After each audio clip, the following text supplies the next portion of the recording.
नमो नमस्ते तुलसी पापम हर हरि प्रिये। तुलसी श्री महालक्ष्मी विद्या यशस्विनी। धर्म्या धर्मानना देवी देवी देव मन प्रिया। लभते सुतरां भक्ति मन्ते विष्णु पदं लभेत। तुलसी भूर्महालक्ष्मी पद्मिनी श्रीहरि प्रिया। ओम नमो नारायण ओम नमो नारायण ओम नमो नारायण ओम नमो नारायण ओम नमो नारायण। श्रीमन्नारायण नारायण हरि हरि। श्रीमन्नारायण नारायण हरि हरि। हरि हरि हरि हरि। श्रीमन्नारायण नारायण हरि हरि। श्रीमन्नारायण नारायण हरि हरि। हरे कृष्णा। आप सभी भक्तजनों का आपके अपने YouTube चैनल प्रभु कृपा में बहुत बहुत स्वागत है। भगवान श्री कृष्ण और श्रीमती राधा रानी की कृपा सदैव आप और आपके समस्त परिवार पर बनी रहे।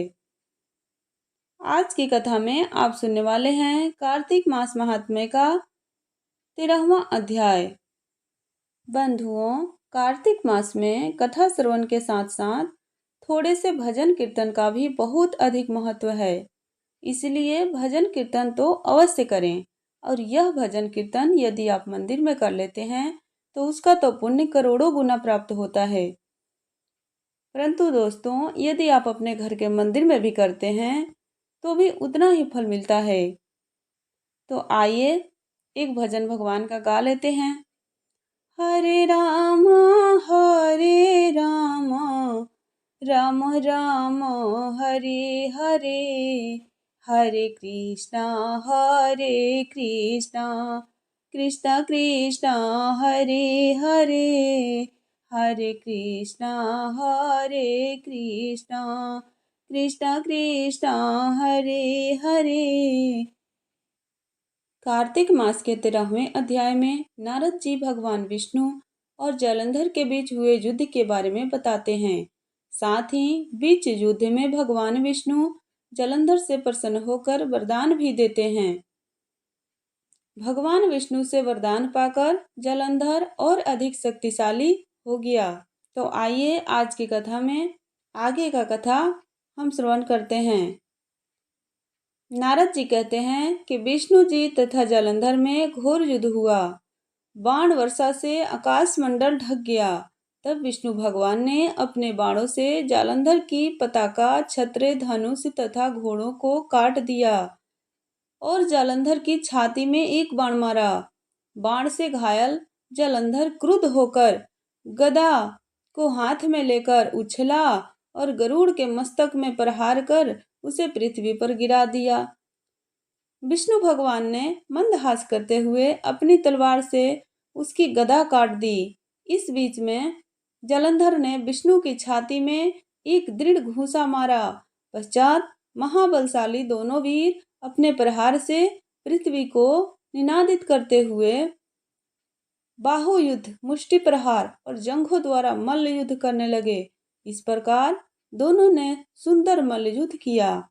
तब विष्णु भगवान ने कहा, हे दैत्यराज, तुम्हारे पराक्रम से मैं अतिशय प्रसन्न हूँ।